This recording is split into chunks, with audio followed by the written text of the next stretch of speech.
Hello दोस्तों, आज की कहानी अगर अच्छी लगे तो प्लीज मेरी वीडियो को लाइक और चैनल को सब्सक्राइब करें। माँ, ये देखो गोवा की टिकट। अगले हफ्ते हम लोग सब गोवा जा रहे हैं। मोहित मेरे कमरे में आते ही खुशी से बोला। उसके पीछे पीछे मेरी बहू शिवानी और पोता गोलू भी मेरे कमरे में आ गया। दादी, पता है वहाँ बहुत बड़ा समंदर है। बहू ने हंसते हुए कहा। माँ जी, इस बार मैं आपकी एक नहीं सुनूंगी। आपको भी गोवा में जीन्स पहननी होगी। अरे नहीं, मैं और जीन्स? दुनिया देखेगी तो हंसेगी मुझ पर। मैं झूठा गुस्सा दिखाते हुए कहा। माँ, इस बार आपको शिवानी की बात माननी ही होगी। मोहित ने मेरी गोद में सिर रखकर कहा। अच्छा अच्छा, सोचूंगी। अभी चलो सब सो जाओ, बहुत रात हो गई है। सबके अपने कमरों में जाने के बाद मैं खुशी के मारे सो ही नहीं पाई। मैंने कभी समुंदर नहीं देखा था। अगले हफ्ते समुंदर के किनारे बैठी होंगी। सोच सोचकर मन बहुत खुश हुआ। फिर यह भी सोचा कि कल सत्संग में जाकर सबको बताऊंगी कि मैं गोवा जा रही हूँ। सुबह शिवानी गोलू के स्कूल जाने के बाद मुझे सत्संग के लिए छोड़कर ऑफिस चली गई। मुझे अपनी सहेलियों को गोवा जाने की बात बताने की बहुत जल्दी थी। सत्संग का तो बहाना होता है। यह आने वाली सब औरतें आमतौर पर घर की बातचीत करके ही वक्त बिताती हैं। सत्संग शुरू हो चुका था। मैंने धीरे से अपने पास बैठी मोहिनी से कहा, सुन, अगले हफ्ते सत्संग में नहीं आ पाऊंगी। मैं अपने बेटे बहू के साथ गोवा जा रही हूँ। क्या? गोवा? पिछले साल तू मनाली गई थी, इस बार गोवा? तेरे तो मजे हैं। आगे बैठी मीना ने धीरे धीरे सत्संग छोड़कर मेरे पास आकर औरतों ने एक छोटा सा घेरा बना लिया। मैं गर्व से फूले नहीं समा रही थी। तू इतना लंबा सफर कर पाएगी? गोवा बहुत दूर है। इस बार मोहिनी के साथ बैठी कविता ने कहा।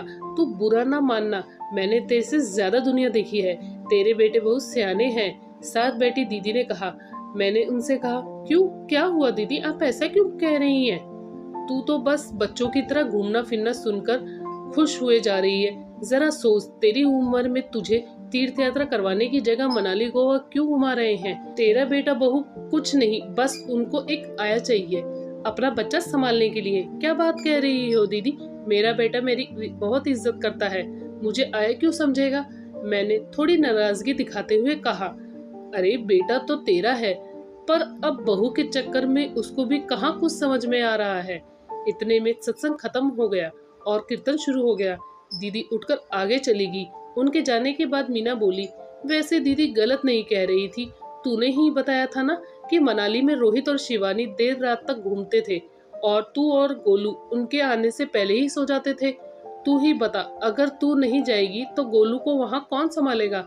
मेरे कुछ कहने से पहले ही मीना ने अपनी बात कह डाली। दीदी की बात कड़वी है पर सच है। तू इतने सालों से घर संभाल रही है, पहले मोहित को पाला और अब गोलू की सारी जिम्मेदारी तेरे सर डालकर तेरी बहू काम पर चली जाती है। अरे इस उम्र में बच्चे संभालना आसान नहीं। अब मुझे देख, मैंने तो साफ कह दिया अपनी बहू से कि अपने बच्चों को खुद संभालो। मुझे तो अब अपने तरीके से जीने दो।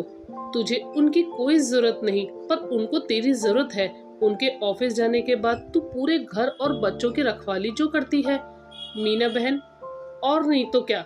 मैंने तो अपने बेटे से कह दिया था, तू जाने तेरे बीवी जाने, मुझे हर महीना खर्चा दे बस। पर तू तो सत्संग के दान के पैसे भी बहू से लेकर आती है। मैं उन सबके बीच चुपचाप उनकी बातें सुन रही थी। मेरी ही गलती थी कि मैंने अपनी बेटी बहू की तारीफ करते करते अपने घर की सारी बातें इनको बता रखी थी। मैं बातों बातों में भूल गई कि गोलू घर आ गया होगा। जल्दी से घर के लिए ऑटो किया, पर सारे रास्ते दिमाग में मीना और मोहिनी की बातें घूमती रही। घर पहुंची तो गोलू बाहर ही बैठा था। क्या हुआ दादी, कहाँ रह गई थी आप? उसने पूछा, पर मैंने कुछ नहीं कहा। शाम को शिवानी ने आते ही मुझसे पूछा, क्या हुआ माँ जी, आज आप सत्संग से देर से आई? सब ठीक है ना?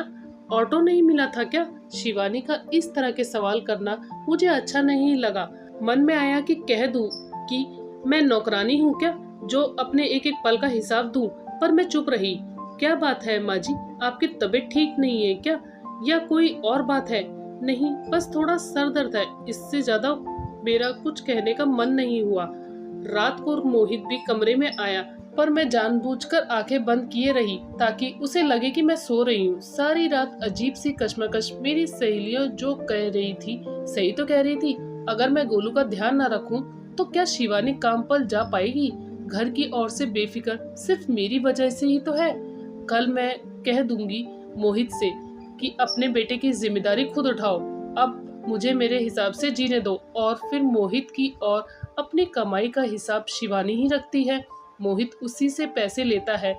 मुझे भी सत्संग आने जाने का दान के पैसे उसे ही मांगने पड़ते हैं। कल तक मेरी सास ने घर अपने हाथ में लिया हुआ था, आज शिवानी ने। मैं तो कल भी नौकरानी थी और आज भी। मेरी आंखों में आंसू भी बहने लगे। यही सोच सोचकर रात में न जाने कब सो गई, पता ही नहीं चला। सुबह रसोई में खटर पटर के आवाज से नींद खुल गई। घड़ी पर नजर गई तो 9 बज चुके थे। गोलू तो स्कूल चला हो गया होगा, सोचती मैं जल्दी जल्दी बाहर आई तो देखा शिवानी रसोई में थी। मुझे देखकर बोली, माँ जी आप जाग गई, आपकी तबीयत कैसी है?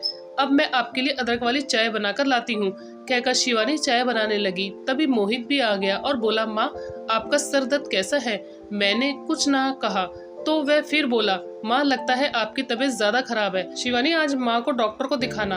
आप फिक्र मत करो, मैं दिखा दूंगी। शिवानी ने मुझे चाय पकड़ाते हुए कहा, क्यों तुम्हें आज ऑफिस नहीं जाना? मैंने शिवानी से पूछा।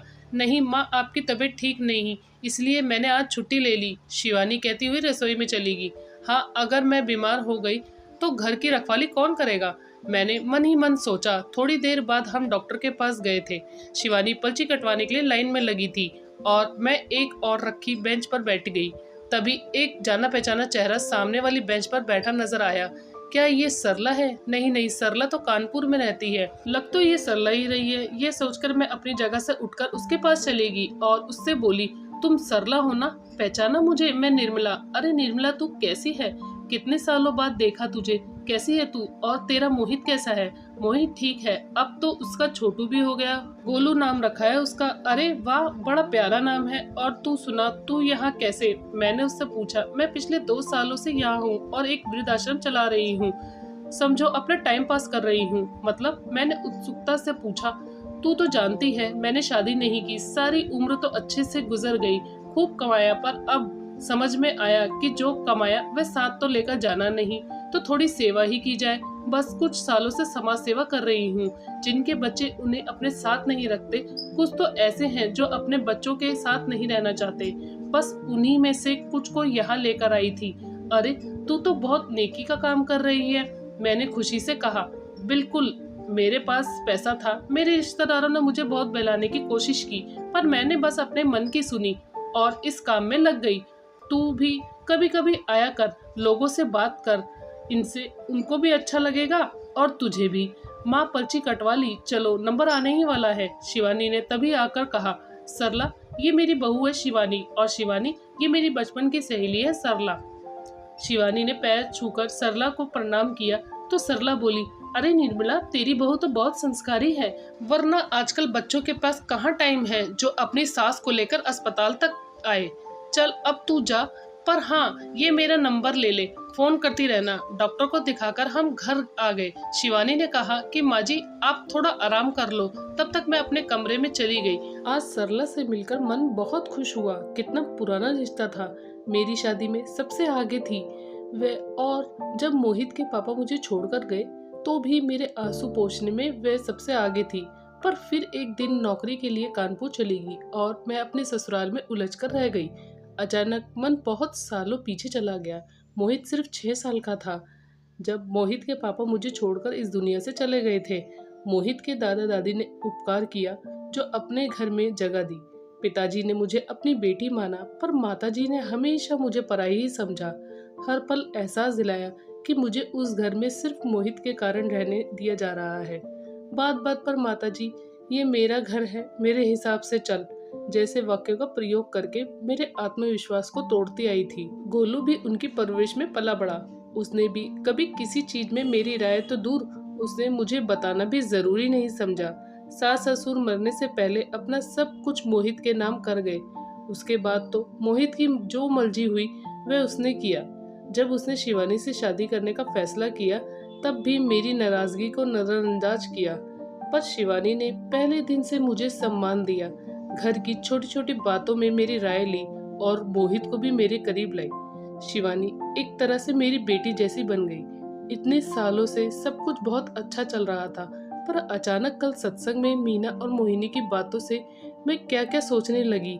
मैं मेरी नजरों के सामने सरला के साथ आए वे लोग घूमने लगे जिनके बच्चों ने उन्हें आश्रम में रहने के लिए मजबूर किया था।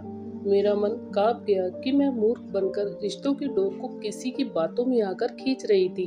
अच्छा हुआ कि समय रहते अक्ल आ गई।